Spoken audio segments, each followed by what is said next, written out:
go. Hi, my name is Kyle Gerstner. I own Green Zebra LLC. It is a full-service concierge company and valet parking operation. The number one biggest, best piece of advice that I could give you is learn from your mistakes. Everybody views mistakes as something bad, something wrong. I love how you guys ask the question, what is the biggest mistake that you've made so far? Because if all you hear about is successes, how are you going to know what not to do? How do you know who to learn from? Because what I may do wrong, you may do right. But you may know how the trick in order to do it right.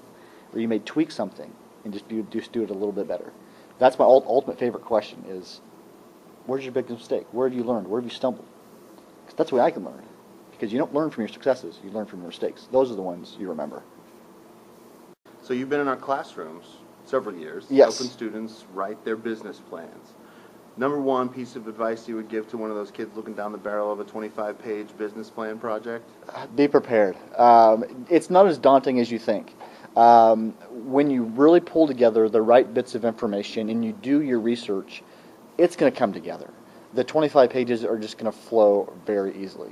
I've written numerous business plans, and I know when you start out, you have multiple drafts. And when you come back, you get more and more information, and that thing just gets longer and longer. So don't think of it as a big 25-pound gorilla that's going to be sitting there in front of you. That information is just going to come at you naturally. As long as you do the right research and you're diligent, it'll come really easy. Awesome. And your entrepreneurial venture, your life as an entrepreneur, what's been your biggest mentor or inspiration? That's a two-pronged for me. Individually, I had a professor back at Wichita State who kind of took me under his wing and kind of helped me along and made everything possible and introduced me to my current mentor, his guy's name is Sam Moyers. He's been a tremendous help for me. He's a great sounding board, but points me in the right direction. Influences, I try taking influences wherever I can get them. It could be the smallest thing. It could be a waiter at a restaurant who goes the extra mile, that looks at the details, because that's the kind of business we're in, is in the details. Or it could be like Zappos, who they want to know, like Tony Shea says, I just want to know what makes you happy, because if it makes you happy, you're going to buy from me, and you're going to keep buying from me. But they also have that great customer service. Sorry, Todd, I had to steal that from you. No. But and also Google. Google are great to their employees, and that's their lifeblood. So there's so many little things. I just try picking them up as I go along. Awesome. So you've been at it a little while. A few years. Would you share with us what your biggest mistake or stumbling block has been in the years? The biggest mistake, biggest stumbling block has been just like Beth, hiring friends and family. Yeah. They take liberties that you really wouldn't want them to take. They ask for things that you don't want to give them, and sometimes it puts a little strain on a relationship. But also, at some points, being underfunded.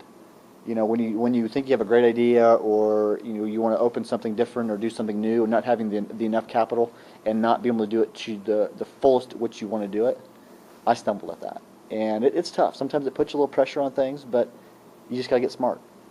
Take your mistakes and learn from them. Awesome. Wow.